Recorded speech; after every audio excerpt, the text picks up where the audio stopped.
It's very difficult to want and need something from a parent, and you can't get it. What's an example of like invalidation that you've seen in your work? When I am working with parents, they are clueless about validation and what that means. What's maybe one insight or one like helpful piece of advice for anyone who's like dealing with grief? Understanding that grief is not linear. That's the biggest thing. I should be over this by now. I should be at this point. I should no longer be angry. I should not. No, there are no shoulds. Everyone deals with grief differently. What are the kind of ingredients or components of trust? And that's what keeps people stuck. I deal with this every day. I've never heard of that. That makes sense. Let's say someone's estranged from their parent and they want to begin to reconnect. What's maybe the immediate thing that they can do right now to take that first step?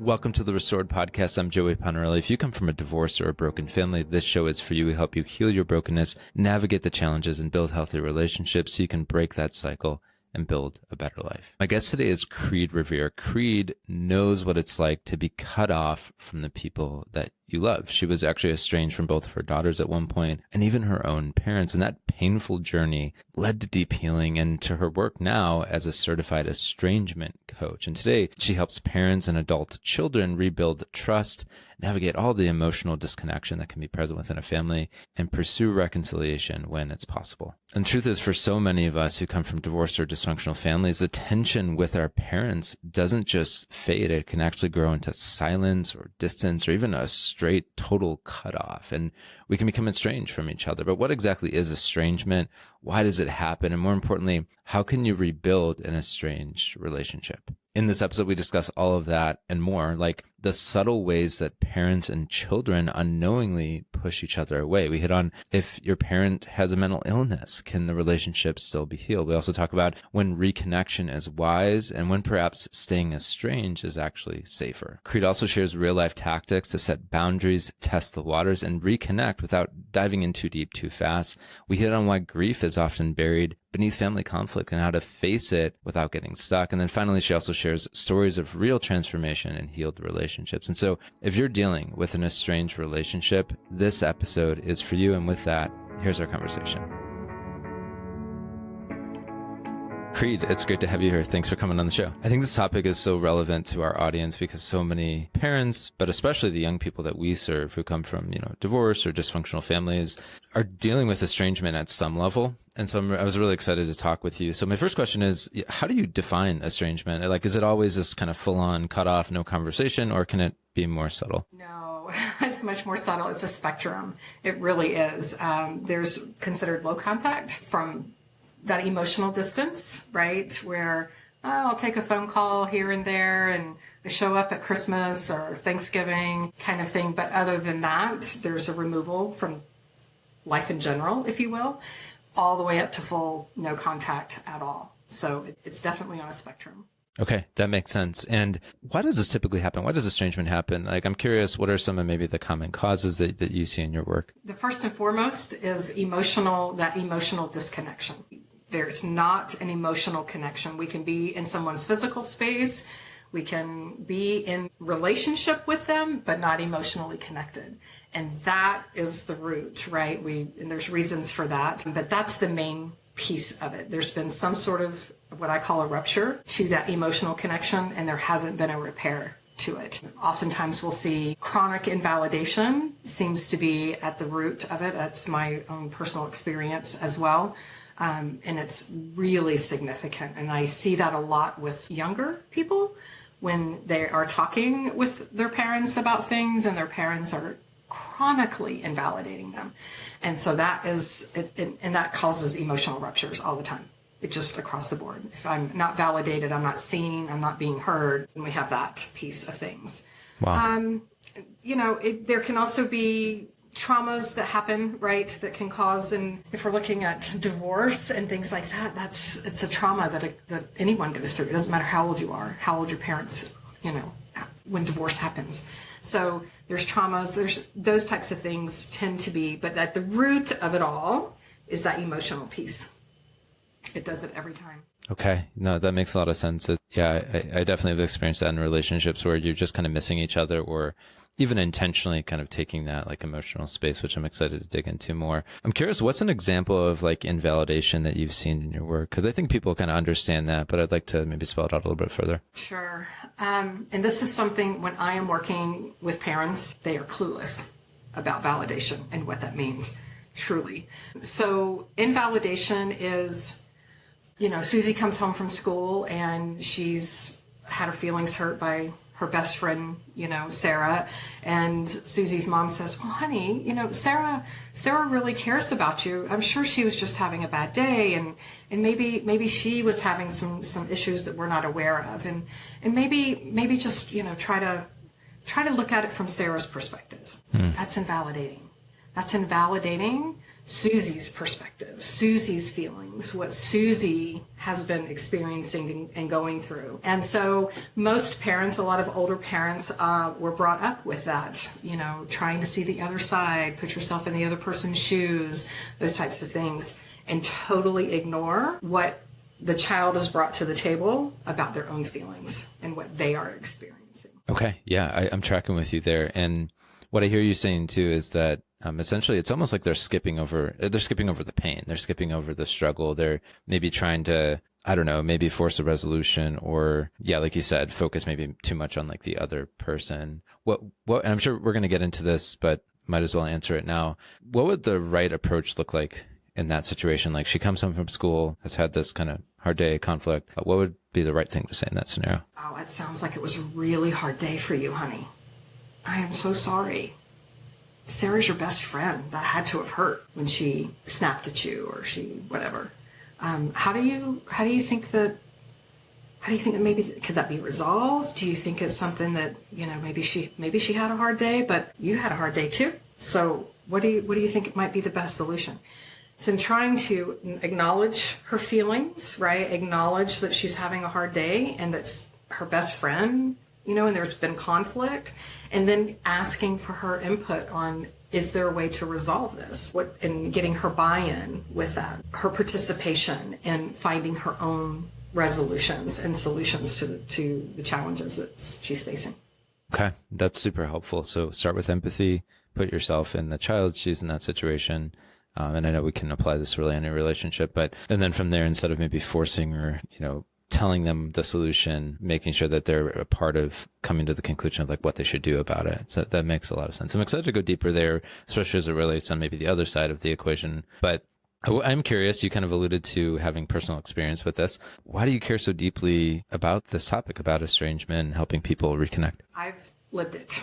My daughters both estranged from me, my only children. They both estranged from me at the same time in 2016. And I've also been an estranged adult child 3 separate times with my mother, and once recently, as recent as last year, for a very short period of time with my dad type thing. So I have that experience, and then that led me to become the estrangement coach that I am today. Okay. No, I'm sorry you went through that. That sounds hard. And I know that a lot of people can relate with you, parents listening who've been on that side of it, but also young people listening who maybe have been estranged from their parents. One thing we hear all the time from the young adults, the young people that we lead, that we serve, from, divorce or dysfunctional families, they say things like, my parents won't even acknowledge the pain that I've gone through when our family fell apart, when they separated or whatever particular thing happened in their family. And kind of like we were talking before, they're really just looking for empathy. They're looking for some sort of acknowledgement. But what would you say to them, to someone who's been met with silence, who's met with defensiveness, and maybe even blame in some cases? What would you say to them? First, I want to validate that pain. I mean, and it's valid. It's valid. All of your emotions that you're feeling. In the case of divorce, your world has just been shattered. The world that you have known it to be for however long that has been, right, has just shattered. You have every right to feel all the feelings, the whole range, the whole spectrum of feelings. And it's important to know that this was not your fault. This is between mom and dad and what has happened here with the parents in separating, but it has affected you, right? So, but you're not broken and there's not anything wrong with you. But acknowledging and taking ownership of, I have a right to feel this. And oftentimes our parents are in a place where, and I've experienced this too myself, when you're going through a divorce as a parent, you're so wrapped up in the hurt and pain you're having because of the end of this relationship, right?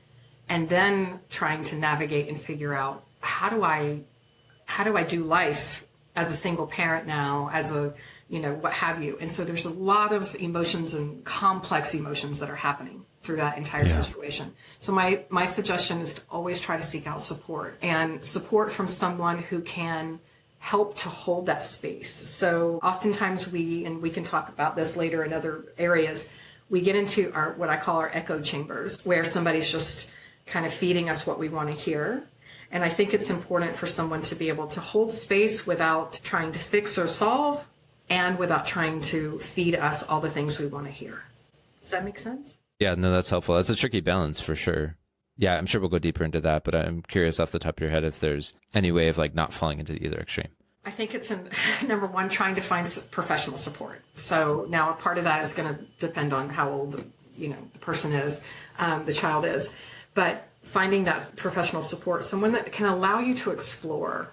That's the curiosity is my word in my coaching practice. Like without curiosity, it's hard to do a whole lot of things, to have awareness, to figure out solutions and things like that. So having someone that can help us to explore our emotions, and then when we are ready, and then to branch out from there and explore other things that can help us to decide what's the next best step, right? Not the next journey, but the next step.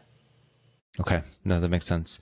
I just wanted to double down on what you said about parents going through the situation. I think one thing that's been helpful for me understanding my parents when they were going through their divorce was just exactly what you said, how overwhelming it is and how it's really too much to ask of anyone. Like in my case, my mom was the one who was at home with us. Dad left the house, and she had to do two roles. She had to, take care of all of us kids. It was just a lot to manage. And so I think that's been helpful for me, and like understanding her and, the whole forgiveness journey and things like that. But at the same time, like we can still validate and say, hey, just because they had a lot on their shoulders, they still, and I'm not necessarily saying this directly about my mom, but they neglected you in certain ways, or maybe there was harm because they were spilling their emotions over onto you. So I think that's like such a common experience. And I don't know, I haven't, maybe this exists out there, but I haven't really seen a divorce where that doesn't happen. I think that's just so common that, I know there's this kind of idea out there, which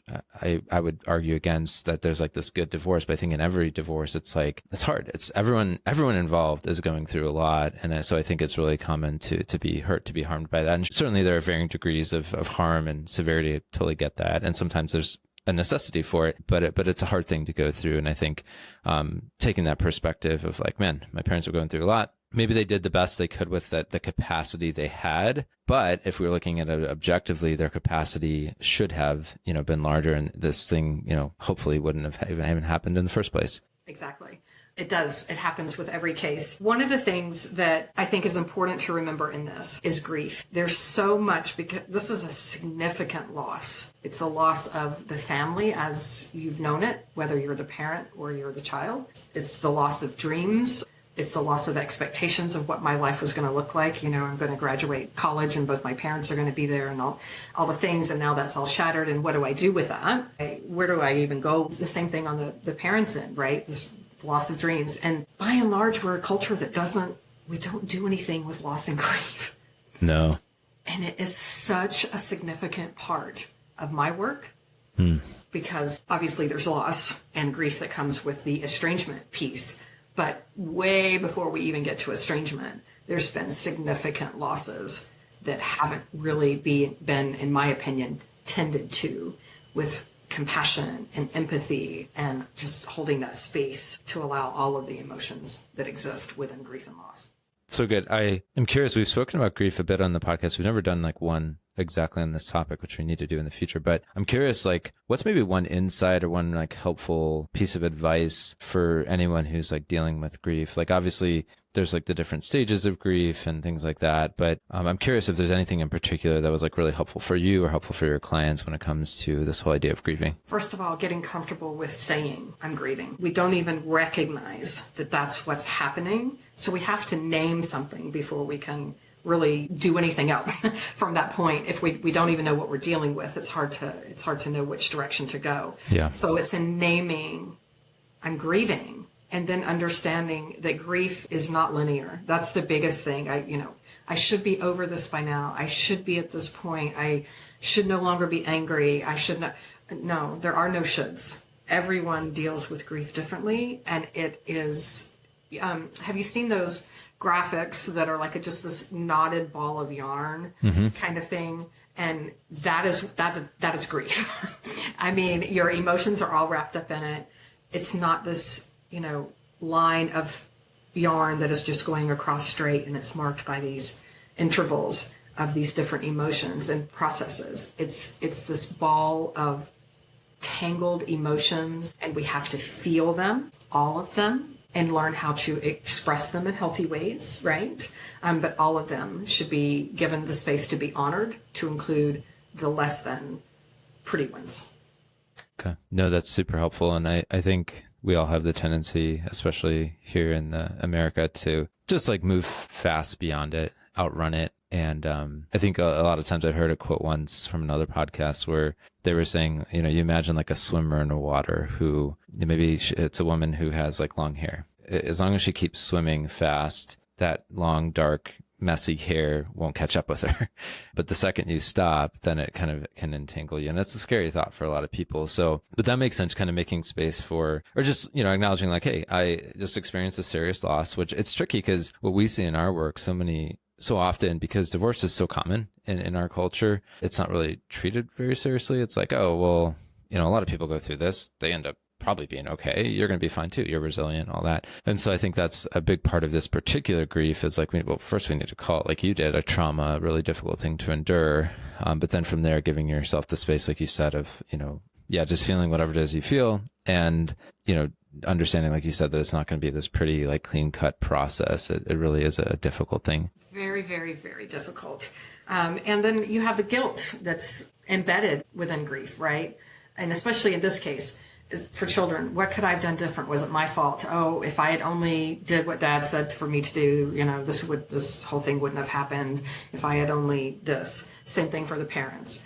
There's a lot of guilt wrapped up in it, which is also why we want to run.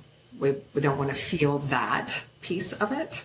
So my work has a lot to do with the less than what I call happy, joy feelings, right? So I sit in the space of all the ick, if you will, right? The difficult emotions. Yeah, the difficult emotions that no one wants to venture into. That's my world. That's where I feel comfortable in, because I have been through so much of it personally and have learned how to navigate that and honor that and be with that. And it has absolutely transformed my life by learning how to do that. How so? I'd love to get into that if you're comfortable with it. And I had another question about grief, and maybe let's start there. What sort of transformation have you seen personally when it comes to grief and moving through it? Personally, my entire life is about losses. It's funny because I'm in the middle of writing my memoir right now. And this morning I was just going through talking about the grief and thinking, oh my goodness, sometimes you just stop and think about all the life events you've been through, and when you're writing a memoir and you're trying to compile this, it's really kind of in my face. And so my parents my parents were divorced. I started that off when I was little. I've been divorced. There's job losses. I haven't experienced death a lot. My grandmother has passed away. I mean, I was very, very young when my paternal grandparents passed away, but my losses, my grieving have come from the loss of dreams, the loss of expectations of what I thought my life was going to look like at a particular point in time. And so when I got in therapy and really started processing those and learning that all of my emotions were okay to feel, because I was shamed for a number of years for I was the angry child. And so I was really shamed for showing the less than happy, joy feelings. Yeah. And when I got and made friends with those feelings, that's when my life started to transform. I was no longer resisting what I was experiencing. I was living it. And that is where the transformation happened. And I think that's why I can sit with people now in those spaces, because I've been there and I did it with myself first. Does that make sense? Yeah, no, it absolutely does. And no, you've been through a lot. That's heavy too, and everything that you've been through. And I'm really glad you're in that better spot now. I love what you said, though, kind of the fact that it's not like you snapped your fingers and you solved your grief in the sense that like, oh, it's all, the problem's gone. It's that you've kind of learned to live with it, which maybe isn't the most encouraging thing for people to hear who maybe had an expectation that like, oh, if I just like grieve and I go through like this 5-step process or whatever, then I'm going to be able to like put this all behind me and life will be happy and things will be better. But I think what you said is so wise, because the kind of layperson definition of grief that I've come to is it's basically just the process of the messy process, we could say, of just accepting life after a loss, like this new reality in your life after a loss, which is easy to say, hard to do. But yeah, I think there's something so important in that it's messy, and it's not like the loss goes away once you have grieved it. It's actually something that I think I consider the fuel for transforming me. So, and when I say transforming, I consider it like fire. Fire transforms things, and it can transform for the good and it can transform for the not so good, right? But if we're looking at it from the perspective, how can I utilize this experience and this grief that I'm feeling to transform me in a way that's going to move me forward in my life and allow me to incorporate that grief into my world instead of fighting it and trying to force it to go away. That's where that resistance comes in, and that's what keeps people stuck. I deal with this every day talking with estranged moms. There's such significant grief, and they fight it and they resist it, and they feel all the shoulds, and I shouldn't be here, and I shouldn't this and that and the other thing. And when we can come to that place of acceptance, that this is what it is, this is what I'm living, this is what I'm experiencing, and I'm just going to be here with it for a minute. And then we learn to slowly incorporate it back into our life instead of pushing it away. And that's when you start to see transformation and see people actually making progress to move through the grief instead of being stuck in it. Okay, real talk. If you've been trying to get in shape so you feel better physically and emotionally, but nothing is working, you're not crazy. I've been there myself. I recently read a free guide by Dakota, a certified personal trainer who we've partnered with that's helped about 1,000 people, and it was really helpful for me personally. In the guide, he breaks down the biggest fitness mistakes that we all make, like undereating, overstressing, or focusing too much on the scale. And he gives really simple, practical tips that you could actually use, that you can implement today. And so if you're tired of feeling like you're never going to get in shape, just click on the link in the show notes and grab the guide today. It's totally free, and it might just be the thing you need to start feeling healthier physically and emotionally. I love that.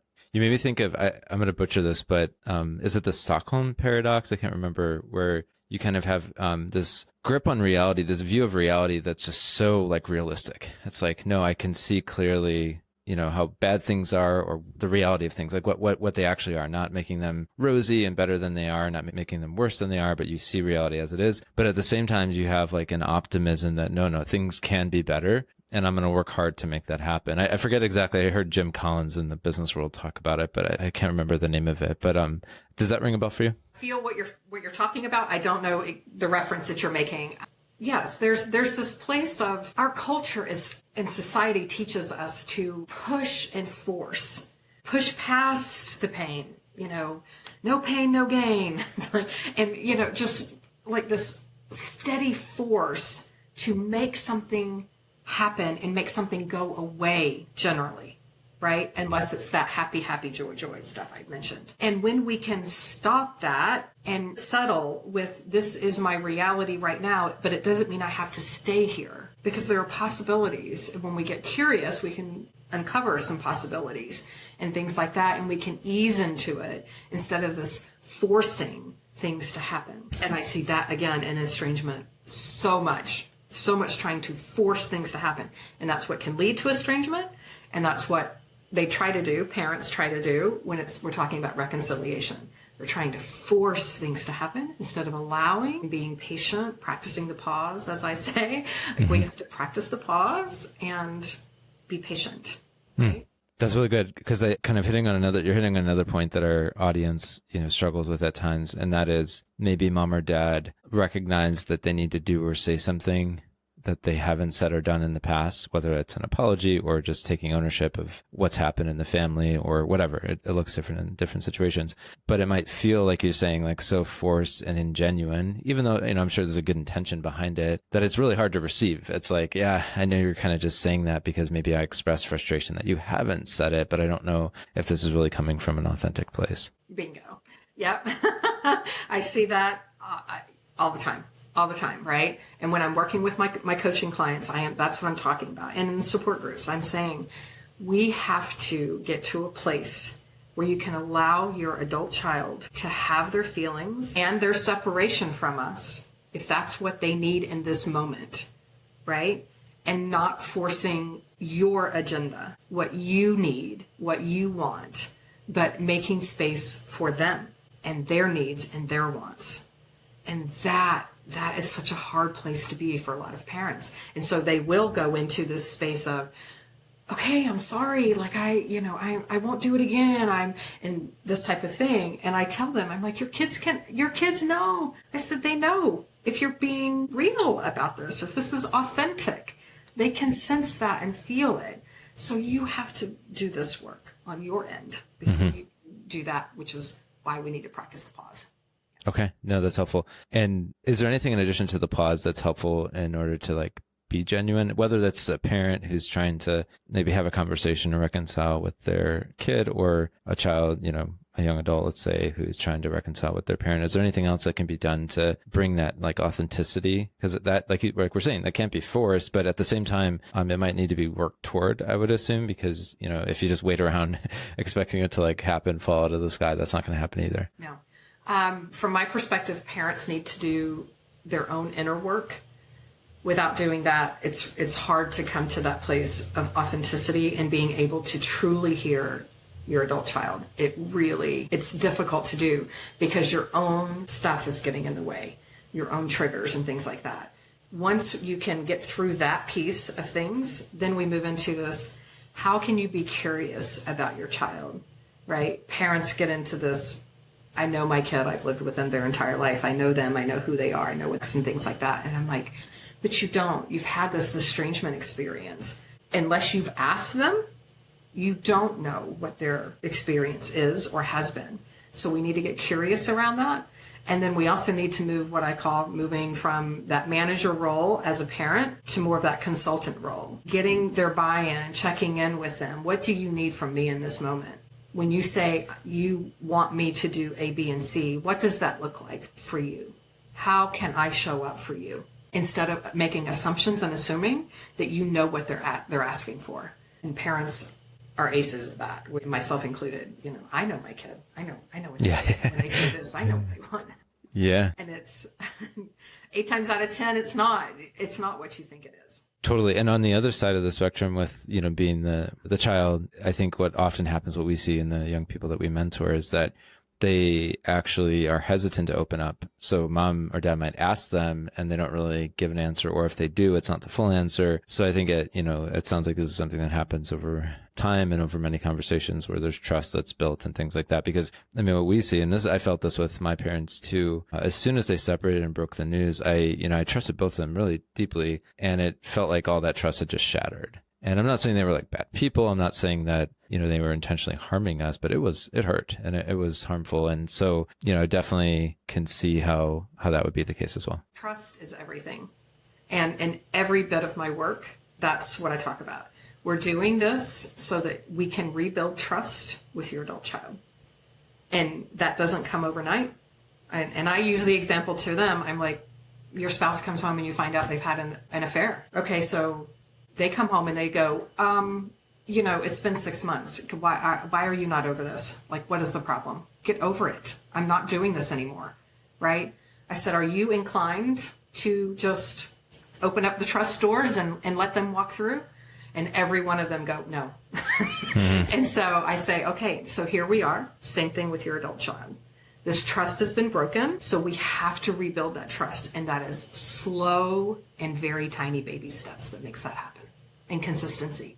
Okay. Yeah, I was curious. What are the kind of ingredients or components of trust? The way one component, like you said, is consistency. So it's, over time, it's something that you're doing again and again. But what are the other components that you see? That patience piece and being able to take it very, very, very slowly. We tend to, we get some glimmer of hope or some glimmer of, oh, they hear me. They we're moving in the right direction. And then we want to jump right in because there's been this loss, because there's been this separation, and we want to feel connected again. And so we want to jump right in, and then we overdo. We start pushing. We start insisting. We start making suggestions and all those types of things. And then the adult child goes, whoa, this is way too much too soon. Yeah. Right. I have a lot of parents who talk to me and they'll say, so how long is this whole coaching thing, this process? I mean, 6 months? I'm like, I've got clients I've been working with for 3 years. This is a long, slow, methodical process. Right. And then once you've reconciled, then that becomes a whole nother journey. New territory. Yeah. Maintaining that. Yeah. Okay. No, very good. When it comes to curiosity, I'm curious kind of the components of that too. What does that look like practically for maybe either a parent to a child or a child to a parent when they're trying to, and when I say child, I mean an adult child. But I'm curious what that might look like practically to be curious and use curiosity. It's to start with, I'm curious. What does this feel like for you? What was that like for you when I came to you and I said such and such? What was, I'm curious. I want to know more. Can you help me to understand? I'm not sure I understand. And this relationship's really important to me and I want to understand, right? It's that piece. It's coming in with questions, but not interrogation. And there's a difference. I come from a police world. And so I tell parents all the time, don't interrogate your child. Don't pepper them with questions, right? We want to come with compassion and gentleness and tenderness and a curious mindset. And if that means that you need to preface it and saying, I'm curious. I don't know how to move forward from here. Do you have some suggestions? That vulnerability piece. And that I think is what stops a lot of people from being curious because you have to be vulnerable to be curious. Vulnerable is scary. Yeah. It's a hard thing, but I agree. There can't be trust without it. And yeah, that the curiosity piece, asking good questions. That's one of the things I hear you saying, asking good questions, but, being careful not to make it sound like an interrogation, like you're squeezing information out of them. Leading with your intention. I kind of heard that in what you said too, where you're just kind of explaining, here's why I'm doing this. Because I think sometimes people can be a little suspicious of are you using this as ammunition to hurt me in the future? Or is this genuinely something that you want a relationship you want to rescue? And then I think underneath it all is that assumption that you don't know everything. Like you said before, you don't fully know this person, or maybe they've changed and there's something new that they haven't shared with you. And I think that's always the case. I know, I'm even thinking with my wife, it's we've been married 7 years and it would be easy for me to assume I know pretty much everything about her. But I love that assumption that no, I don't. And a person's a universe or an ocean. You can always continue to explore and learn new things about them. So I think that's really helpful in these conversations. Yeah. Another thing that I would like to offer to here, because this is so prevalent in the estrangement world with parents, is especially older parents. They grew up at a time when being curious was not encouraged. As a matter of fact, there was discipline for being curious. Remember the whole curiosity killed the cat? Right? And so a lot of parents grew up with that. So when I am working with parents, I learn quite quickly that sometimes they do not know how to be curious. So a lot of my work is in teaching parents and helping them to open up and feel safe enough to ask questions. Sometimes they feel stupid for asking questions. They feel like somebody's going to make fun of them if they ask questions, things like this. So they will not. That's where a lot of the assumptions come in, because in statements versus questions, because then I don't necessarily have to be vulnerable and open myself up to ridicule or punishment or those types of things for being curious. There's can be a real roadblock there. So I it's kind of FYI for some of the children and even parents who may be listening to this, where is the level of curiosity? Yeah. Is that for you, right? And if there is a resistance to that, where's that coming from? In likelihood, very much so, it's probably childhood. Okay. Thanks. That's really good. And I like that, avoid making statements unless they're empathetic statements, and then ask questions. And I imagine we want to ask open-ended questions, not like questions that could be answered with a yes or no. One other question about grief. I think one of the fears that a lot of people have is that they're going to get stuck in it forever. It's like, oh, if I go down into that hole, I ain't coming out. What would you say to someone who is facing that? Because I think they might look around in their life and see people who might be in that place where whether they've fallen into victim mentality or they just are, struggling with learned helplessness or something like that extent. So that's kind of like the far end of the spectrum. But I'm curious, like, what would you say to someone who's maybe afraid of going that route? That's a normal feeling. Totally normal. Like I have to normalize all of this, right? It's really normal to feel that. Who willingly just, jumps off the deep end into unknown waters? I mean, most people are like, no, thank you. I don't know what's on the other side of that, right? So it's a very normal thing. The second thing I would say is to don't do this without some sort of support. And I mean, when I say support, I understand that not everyone has access to professional support, but find someone that can hold that, someone who's always trying to make you happy and joyful and that's not what I'm talking about. Try to find someone who is curious about your sadness. And can they sit with that, right? And then have a conversation with them. I really feel like I need to process some of this grief and I don't know how. Can you just be with me while I try some things on for size? And that kind of person can typically hold the space enough for you to feel like you're not drowning. And you can enter into it. And that's another thing. Don't jump in from the deep end. I tell parents all the time, stick your toe in the water. Yeah. First, just put your toe in the water. We don't have to go in, knee deep into things until we're ready for that.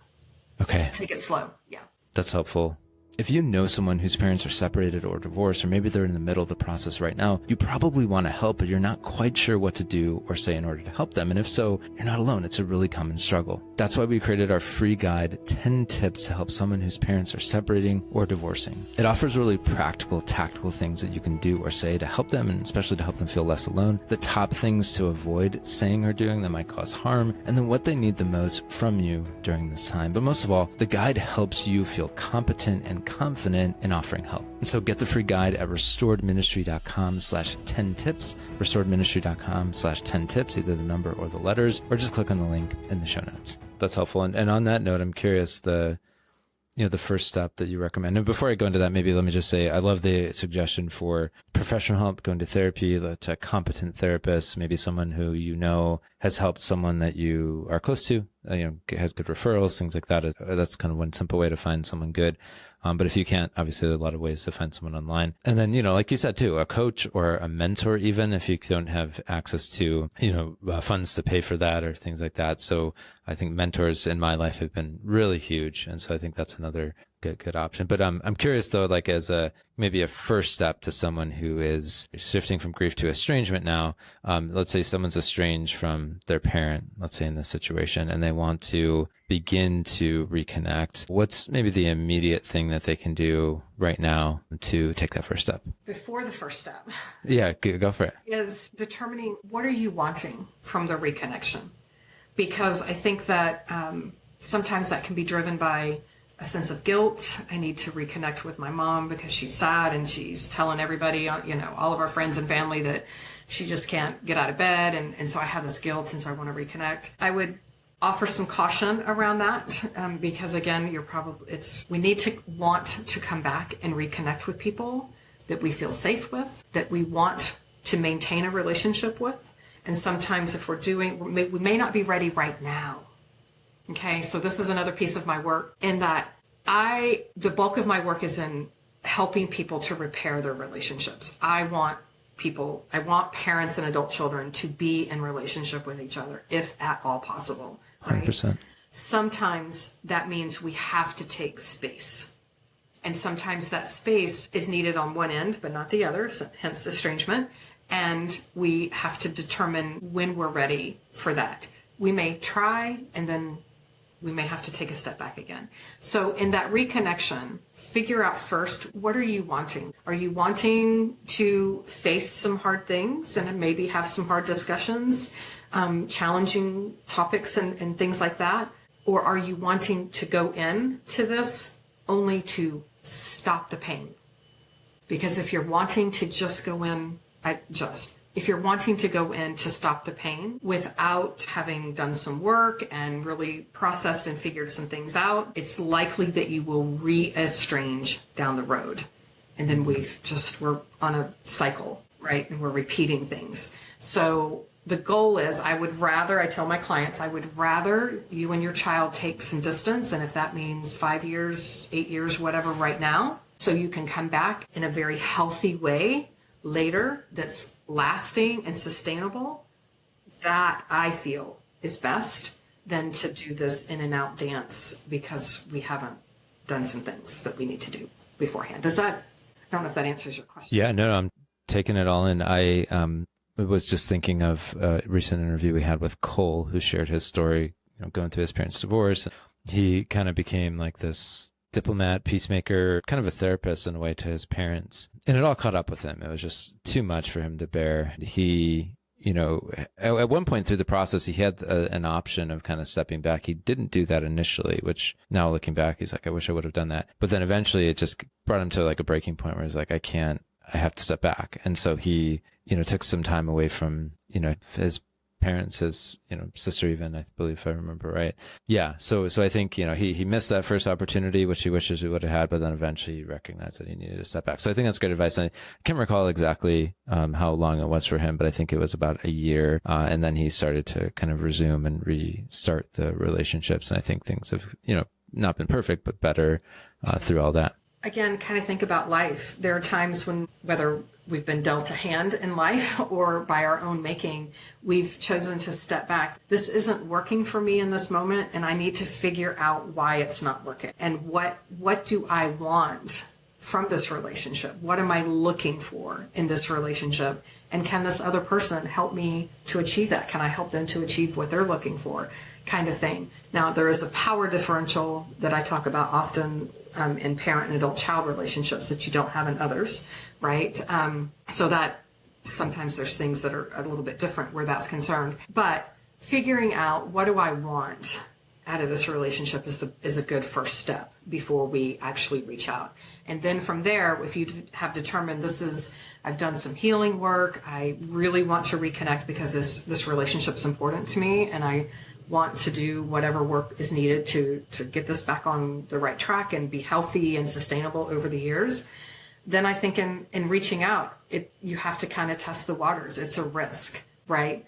It's a risk. There's really no way around it unless you have family and friends who have said to you, I know that you're having a tough time with your mom right now.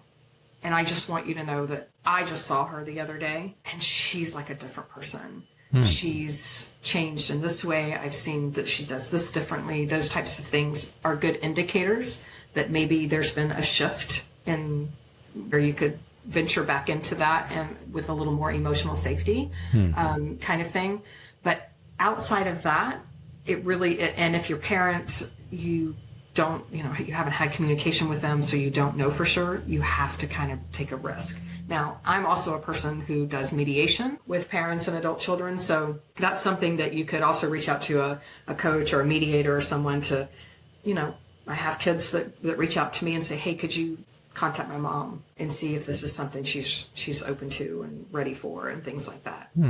That's neat. I've never heard of that. That makes sense. I mean, I've heard of it through like legal proceedings of a divorce, but that's cool with an estrangement between like parents and children. Yeah, I'm curious, what are some of maybe the common goals or hopes for the relationship? Like when you're considering re-entering a relationship or, kind of overcoming the estrangement, however we'd say that, what are some of the green lights? Like we mentioned that if you're just doing it out of guilt or to solve some pain, maybe that's not a green light and not a good sign, a good reason to do it. But what are maybe some of the good signs that someone would know, oh yeah, this is like the right motivation, the right timing?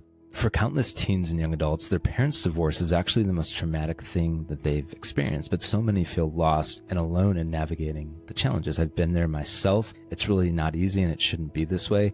My book, It's Not Your Fault, guides them through those challenges by helping them put their pain into words and begin to heal, work through the emotional problems that they face, cope in healthy ways instead of falling into bad habits, improve their relationship with their parents, navigate the holidays and other life events, and build healthy relationships and so much more. One Amazon review said this book is packed full of really practical help. If you come from a broken family, or even if you don't, but you love someone that does, This book is so helpful. I can't recommend this enough. By the way, it's a quick read and it doesn't need to be read cover to cover. Since it's in question and answer format, you can just read one of the questions and one of the answers. And so if you want to join the thousands of people who've gotten a copy, just go to restoredministry.com/books to get the book or download the free chapters. Again, that's restoredministry.com/books, or just click the link in the show notes. I say when we can look at another person, so we if you're an adult child, you can look at your parent and say, wow, yep, they did a lot of things that hurt me.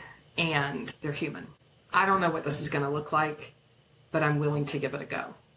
That's usually a really good sign. If you are the opposite of that, if you are still in that deep pain and that hurt, and you're calling your parent all the labels that are out there for parents today, that's probably not a good time to reach out, because there's a lot of lashing out that typically happens with that. So if you feel like you've kind of moved beyond that, I'm not minimizing the pain. There's still pain, and pain that needs to be parents need to take accountability for, and those types of things, and tough conversations that need to be had.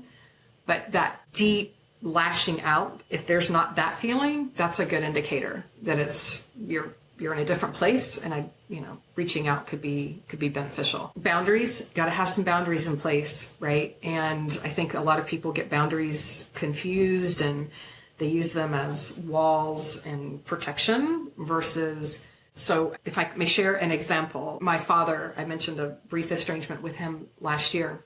And the reason I took the space from him was because I had to figure out, where are my boundaries with this? What can I tolerate? How can I be in relationship with him without it sacrificing my own mental health? So I took a few weeks, I guess it was about a month, apart from him, for me to figure that piece out. And I worked through it with my therapist. And then I was able to come in and I wrote him a letter. And that letter simply said, I love you. I always have and always will. And this no longer works for me. I will not, a lot of I statements, I will not be in relationship with someone who speaks to me this way. So this is another thing, communication and how we're wording things. When we're doing you statements, there's a lot of pointing the finger. And so then parents get really defensive, vice versa. Kids get defensive. So it's in using those I statements. This is what I need for me to be in relationship with you. And as long as that is met, let's give this a go. And that's where we've been. I've had to implement those boundaries twice now, and I had to get up and leave the conversation because my boundary was crossed. But I didn't, I didn't raise my voice. I didn't throw a temper tantrum. I simply said, this conversation is no longer working for me. I hope you guys have a good day. And I picked up my purse and out the door I went.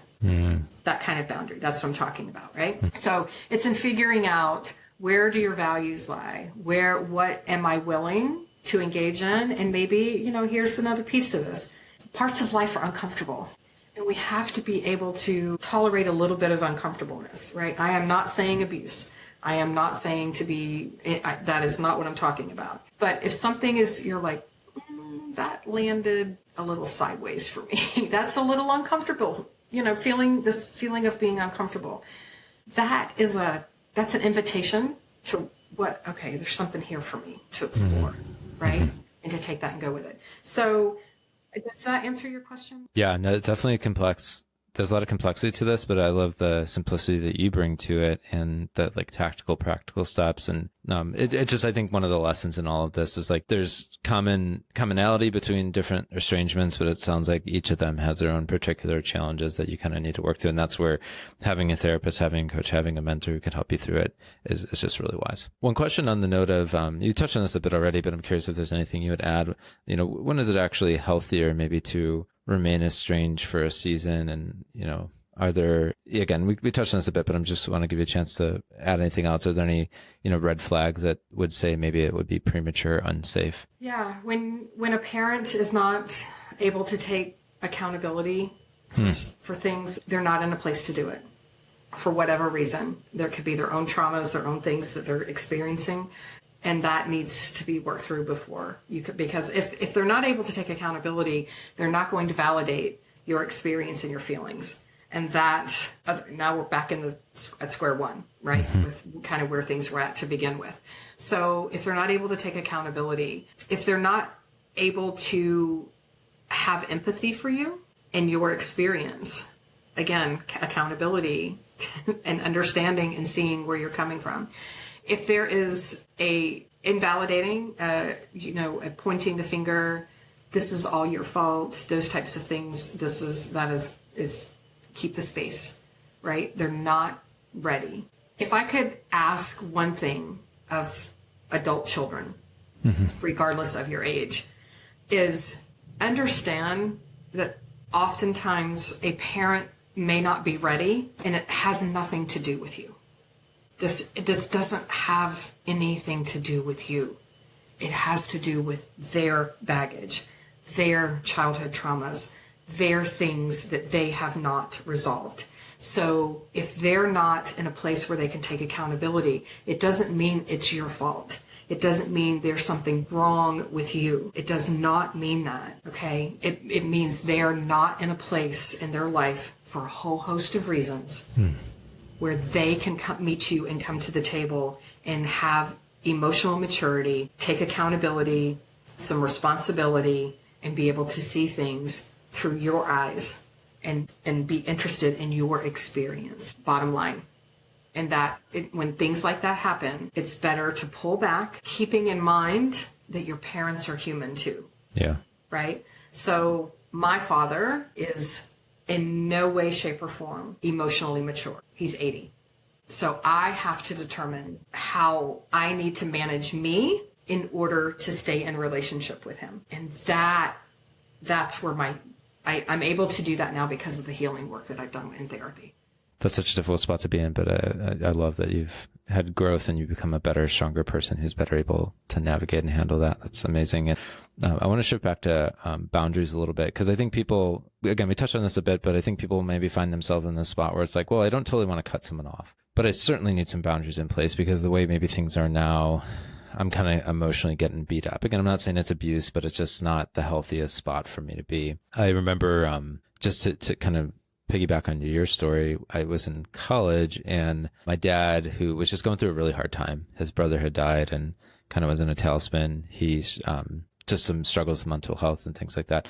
And, was treating people the way that I don't think people should never be treated and doing things that I disagreed with. And I felt as if I were to continue my relationship with him, it was almost be as if I was like tacitly approving his behavior. And so I did what you did and I wrote him a letter and I explained like, hey dad, I love you. I want a good relationship with you. But as long as, maybe I didn't say this perfectly, but as long as you're behaving this way, as long as I see that, there's people that I care about who are being hurt, I can't have that relationship with you. But as soon as I see signs that you've changed, you've transformed, I'd be happy to restart the relationship. For me, it was, I think, like a year and a half where we were apart, but he did kind of come down, settle down and got to a better spot. And, we have a much better relationship today. So I think a lot of people, that was kind of maybe one of those extreme examples of like, hey, I got to cut things off for right now.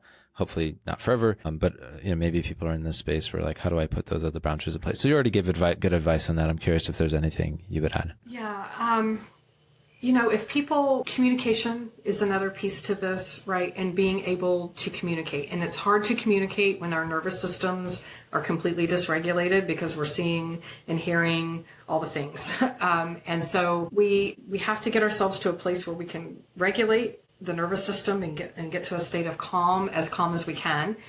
And then to determine where are my boundaries? What do I need in order to allow this relationship to continue?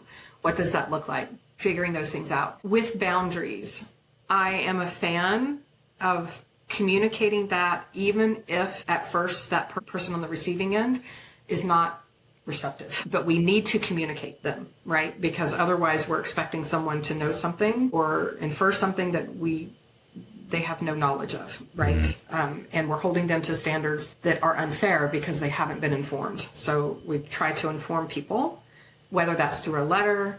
I don't encourage doing that through a third party. That is oftentimes what you will see. Well, you go tell so-and-so, I can't do this, that, and the other thing. I'm like, no, we can't do that. That's not healthy. Yeah.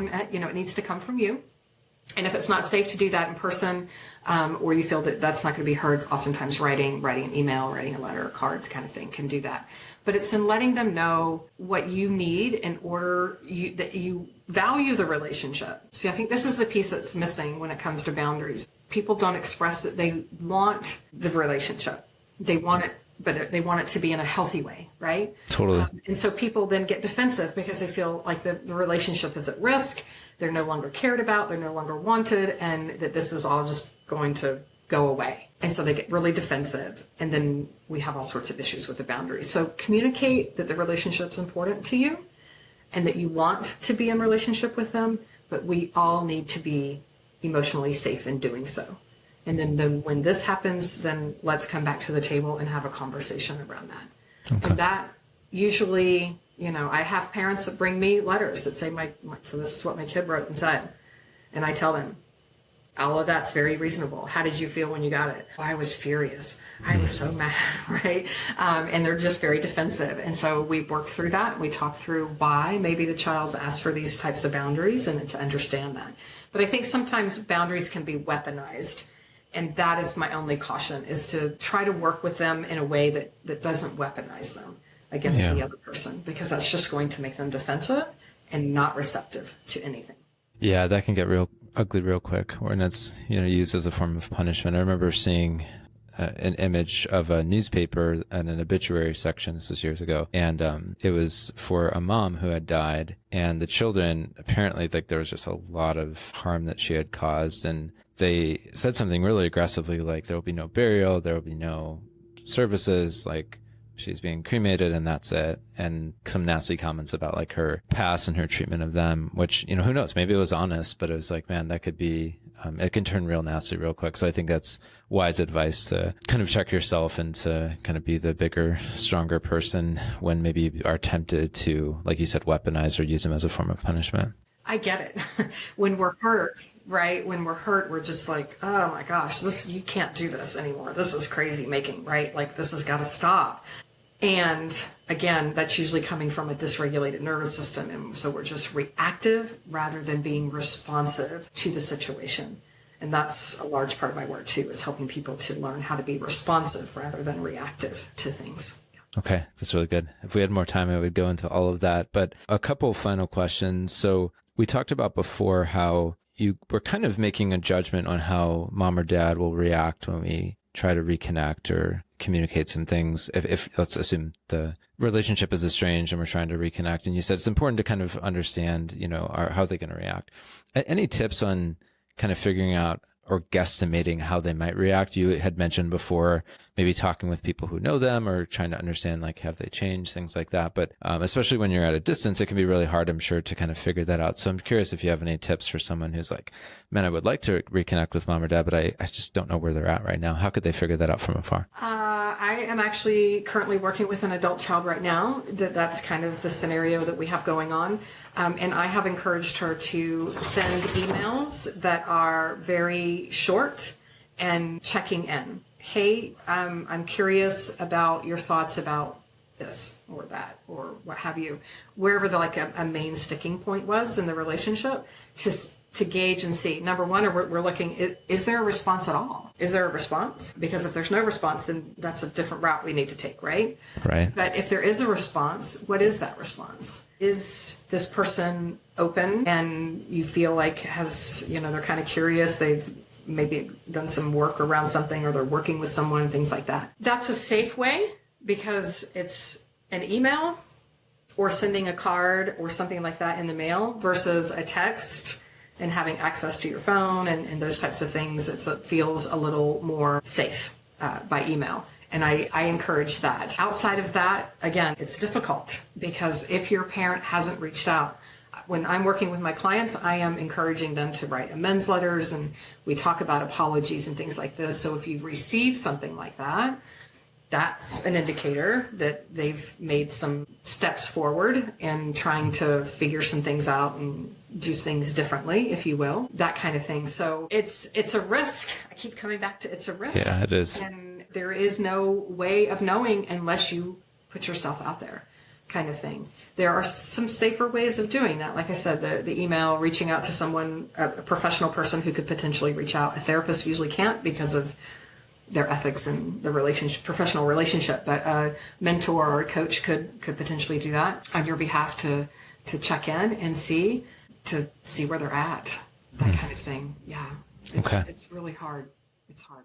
Yeah, that is hard. And it brings me back to what we said before, where, there's these young people who are just in pain from everything that happened in their family, and they might, have never communicated that just out of protection for their parents or self-protection. And so I love your encouragement to see if there might be the time for that, and testing the waters. I think that's I love that tactic of the emails and seeing if now might be the time. And it might not be, but it might be where you can open up a little bit more. And I like the idea of like a letter where you could communicate, hey, this is what I experienced, what I went through. So good. Thank you for going into the weeds with all this. I know it's super tactical stuff, but I appreciate it. Before we close down, two final questions. One, I'm sure you've dealt with situations where maybe a parent has a mental illness. That's something that keeps popping up again and again for our audience. So any particular tips or advice around navigating that relationship when the parent has a mental illness? Acceptance of where the threshold is.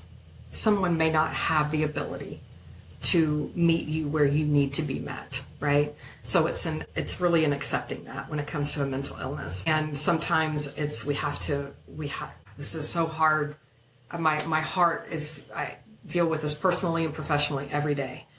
It's very difficult to want and need something from a parent and you can't get it because of a mental illness. It's really, really difficult. But we have to come to that place of accepting where they are at. This is their capacity. And again, kind of, do I have the wherewithal for me to be able to meet them on this level where their capacity is, or do I not?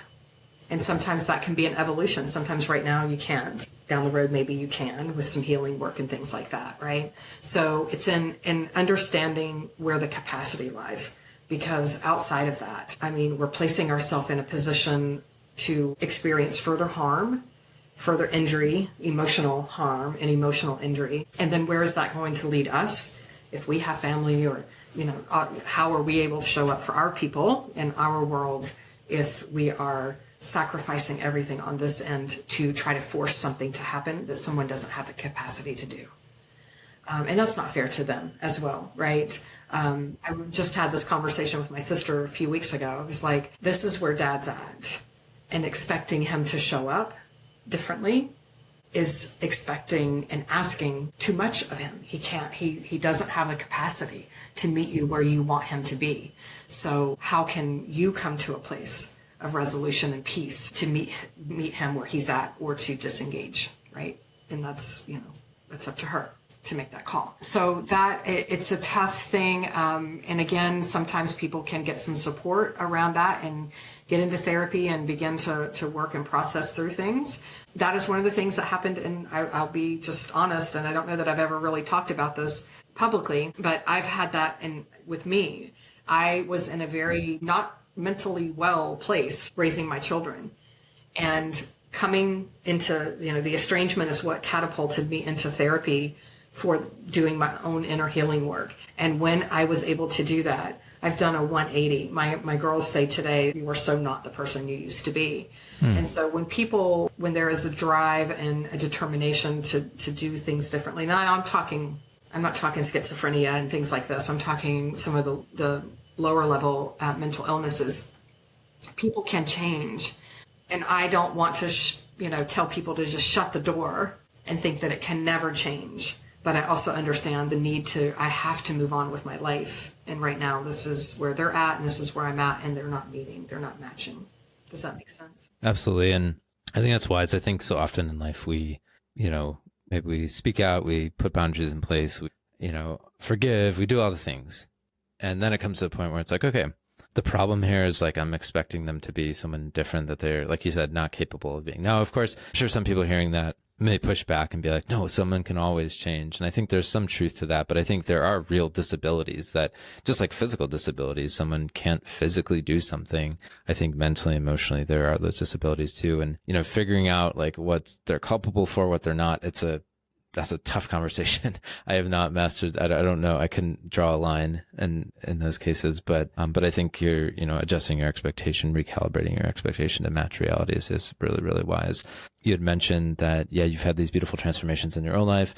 I was curious if you'd share maybe a little bit more, especially maybe about your relationship with your daughters. And then if you've, any cool transformations you've seen with your clients as well. If you know someone whose parents are separated or divorced, or maybe they're in the middle of the process right now, you probably want to help, but you're not quite sure what to do or say in order to help them. And if so, you're not alone. It's a really common struggle. That's why we created our free guide, 10 tips to help someone whose parents are separating or divorcing. It offers really practical, tactical things that you can do or say to help them, and especially to help them feel less alone, the top things to avoid saying or doing that might cause harm, and then what they need the most from you during this time. But most of all, the guide helps you feel competent and confident in offering help. And so get the free guide at restoredministry.com/10 tips, restoredministry.com/10 tips, either the number or the letters, or just click on the link in the show notes. I've done a 180 where I was very much an authoritarian parent. I mentioned had a law enforcement background, and so it was my way or the highway, and there was no room for emotional anything. Everybody was cut off at the knees when it came to anything emotional, except me. I was allowed to have emotions and anger and all the things, but no one else in the family could. So my children grew up with that, and then the estrangement happened, and my entire world collapsed, unlike anything I had ever experienced in my life. As a matter of fact, in my notes this morning on my memoir, I was saying I had always said everyone in my life, I knew everyone at some point in time would leave me in my life except my kids. And I just felt my kids would never leave me. And then they did. Flipped my world upside down. So I went through 8 years of therapy, and 4 years into our reconciliation, we were estranged for a year with one daughter and 2 years with another daughter. I had grandchildren involved with this, and so there were broken relationships with that. And I mean, it was a whole mess. In the grand scheme of estrangements, that's a pretty short estrangement, a year or 2 years in the work that I do.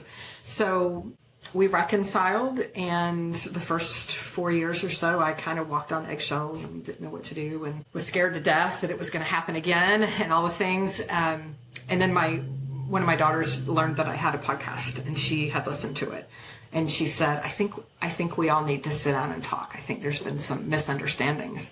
And I was like, wow, okay, let's have this conversation. And it was the first time we had talked about the estrangement. So that was 4 years after reconciling. And that enlightened me in ways that I was like, oh my gosh, how did I not know this? How did I not recognize these things? So I immediately took all of that back to the therapist, continued my work and that type of thing. And today I have a beautiful relationship with both of them. It is not anything like it was in the past. And that's another piece to this work, is a lot of people they tell me, I just want things to get back to the way they were.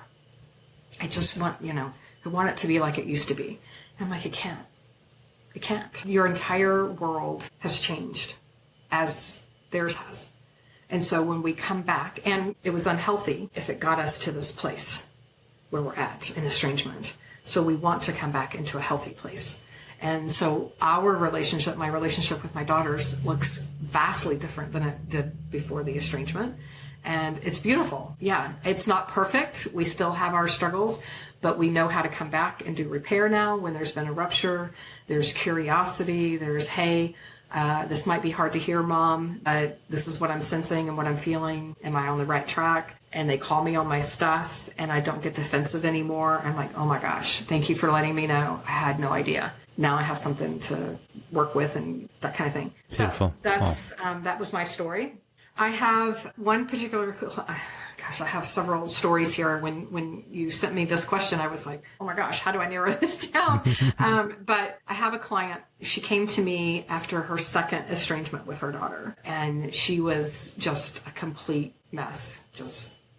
Sobbing, couldn't hardly talk through our first couple of sessions. And she just kept saying, I just don't understand how I got here. I don't understand. She's never going to talk to me again. How do I go on with my life and things?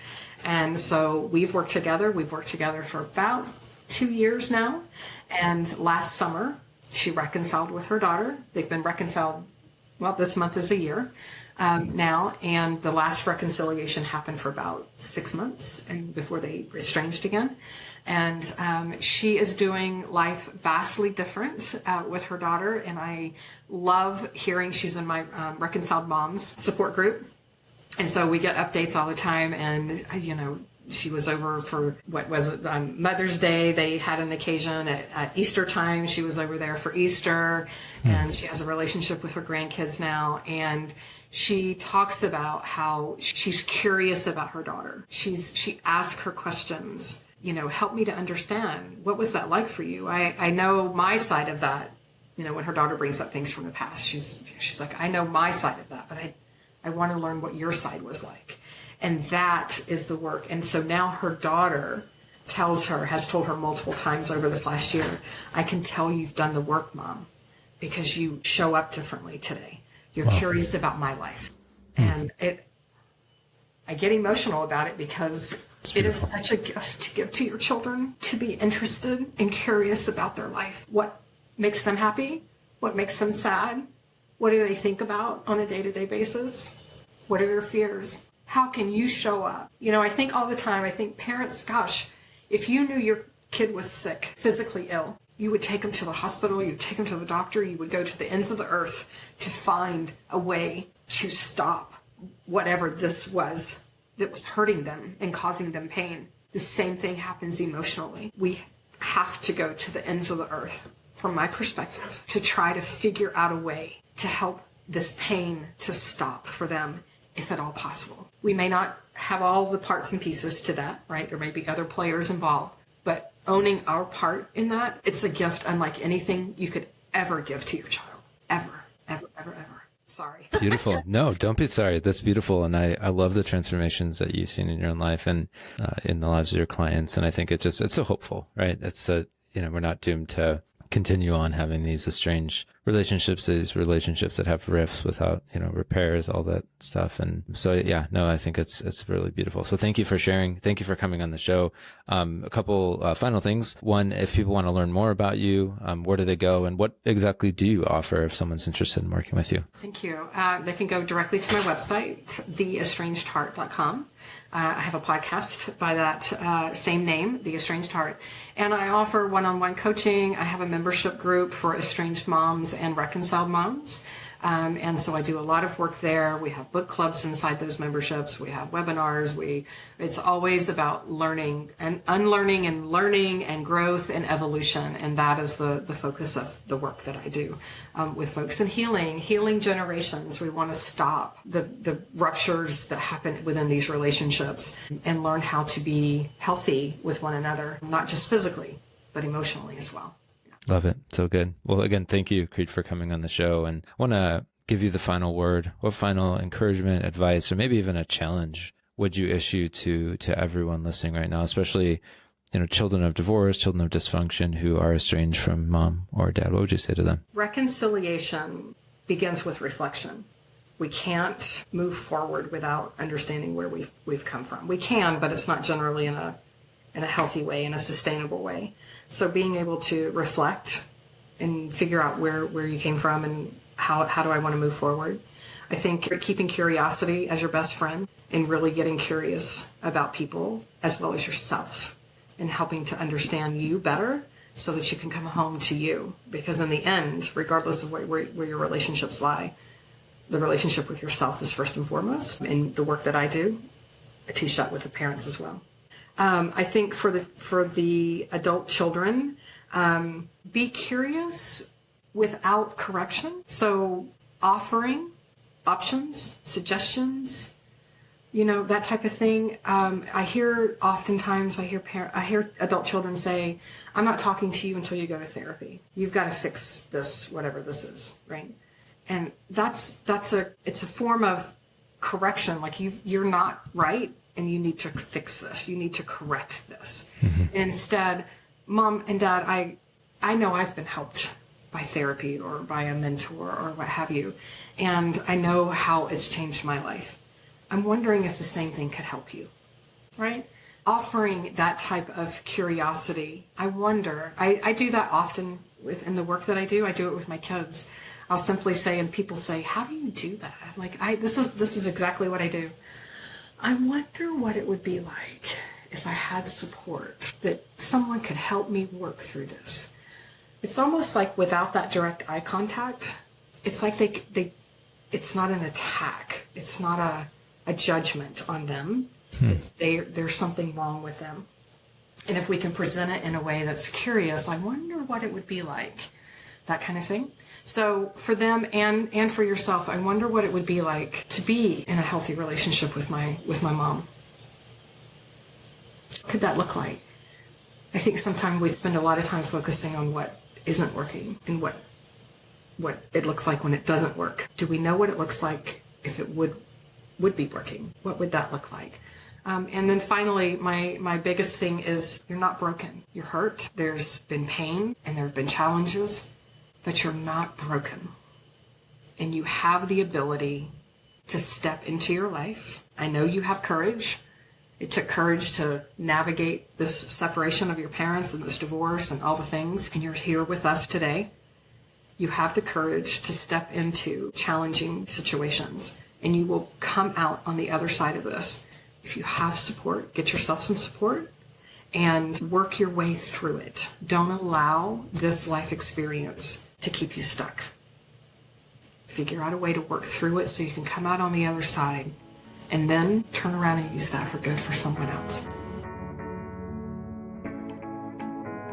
One thing I'd challenge you to is that if you know someone who really needs to hear this episode, like a parent, a friend, or anyone, think about sending it to them. I'm not saying you have to, but think about sending them the link. You can say something like, hey, I listened to this podcast episode and thought it might help your situation, what you're going through. Or I heard this podcast episode and thought it'd be really good for us to sit down and talk about it. Something like that. Again, you don't have to do that. Just a suggestion. That would be my challenge. But with that wraps up this episode. If this podcast has helped you, feel free to subscribe or follow us on Apple Podcasts, Spotify, or YouTube.